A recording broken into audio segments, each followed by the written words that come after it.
বাংলাদেশের street food খাবারগুলোর মধ্যে সবচেয়ে সুস্বাদু এবং লোভনীয় খাবারের মধ্যে চটপটি হচ্ছে অন্যতম।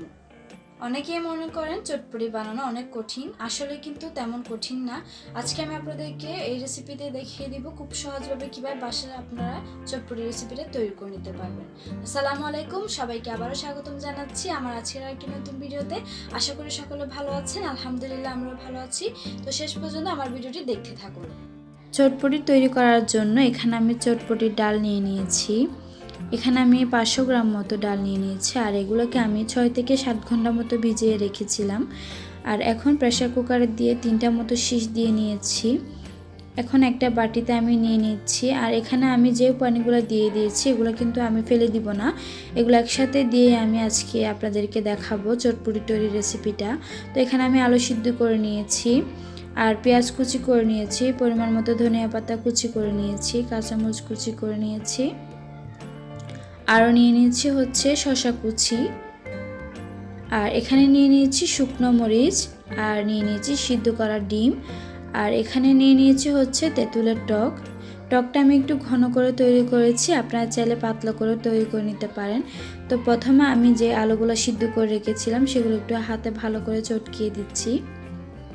আর এখন আমি ডিমগুলোকে একটু ছুরির সাহায্যে কেটে টুকরো টুকরো করে দিচ্ছি, আপনারা চাইলে গ্রেটার দিয়েও গ্রেট করে দিতে পারেন। তো এখন আমি এখানে দিয়ে দিচ্ছি শসা কুচিগুলো, আর দিয়ে দিচ্ছি পরিমাণ মতো কাঁচামরিচ কুচি, আর এখন দিয়ে দিচ্ছি পেঁয়াজ কুচিগুলা। ঝালটা আপনারা আপনাদের পছন্দ অনুযায়ী দিয়ে দিতে পারেন, কম বেশি যারা যেরকম খেতে পছন্দ করেন। এখানে আমি দিয়ে দিয়েছি ধনিয়া পাতা কুচি পরিমাণ মতো, আর দিয়ে দিচ্ছি হচ্ছে চাট মশলা 3 টেবিল চামচ পরিমাণ মতো, আর এখন এখানে আমি দিয়ে দিব 1 টেবিল চামচ পরিমাণ লবণটা আপনারা আপনাদের অনুযায়ী দিতে পারেন, কম বেশি যারা যেরকম খেতে পছন্দ করেন। তো আমি একটা প্যাচারের সাহায্যে ভালো করে একটু মশলাগুলো মিশিয়ে নিচ্ছি চটপটি ডালের সাথে। চটপটি খেতে পছন্দ করে না তেমন মানুষ খুঁজে পাওয়া কিন্তু মুশকিল। এই করোনা মহামারীতে কিন্তু আমরা বাসা থেকে বের হয়ে খেতে পারছি না, তাই চাইলে বাসায় খুব সহজভাবে এটা তৈরি করে নেওয়া যায়। তো আশা করব আমার আজকের ভিডিওটি দেখে অনেকে বাসায় ট্রাই করবেন, আর অবশ্যই আমাকে কমেন্টে মতামত জানাতে ভুলবেন না। তো আমি এখন একটু ভালো করে মশলাগুলো মিশিয়ে নিচ্ছি, আর এখন আমি এখানে দিয়ে দিচ্ছি টকটা আমি আগে আপনাদেরকে বলেছি যে ঘন করে করেছি, আপনারা চাইলে আর একটু পাতলা করে নিতে পারেন। টকগুলো একটু ভালো করে আমি মিশিয়ে নিচ্ছি, আর এখন এখানে দিয়ে দিব শুকনো মরিচের গুঁড়ো।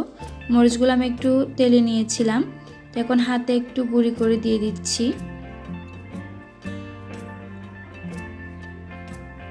তো আর একটু ধনিয়া পাতা কুচি দিয়ে দিলাম উপরে, আর একটু দিয়ে দিলাম শসা কুচি। তো খুব সহজভাবে তৈরি হয়ে গেল চটপটি। আপনারা দেখতে পেরেছেন যে খুব সহজভাবে আমি কিভাবে চটপটিটা তৈরি করে নিলাম। আপনারাও চাইলে বাসায় খুব সহজভাবে এটা তৈরি করে নিতে পারেন। তো আমার আজকের ভিডিওটি কেমন লেগেছে অবশ্যই কমেন্টে মতামত জানাতে কিন্তু ভুলবেন না। আর আমার ভিডিওগুলো যদি আপনাদের কাছে ভালো লাগে তাহলে অবশ্যই ফ্রেন্ডস অ্যান্ড ফ্যামিলিতে শেয়ার করবেন, আর অবশ্যই সাবস্ক্রাইব করার পর পাশে থাকা বেল আইকনটি ক্লিক করে দিবেন।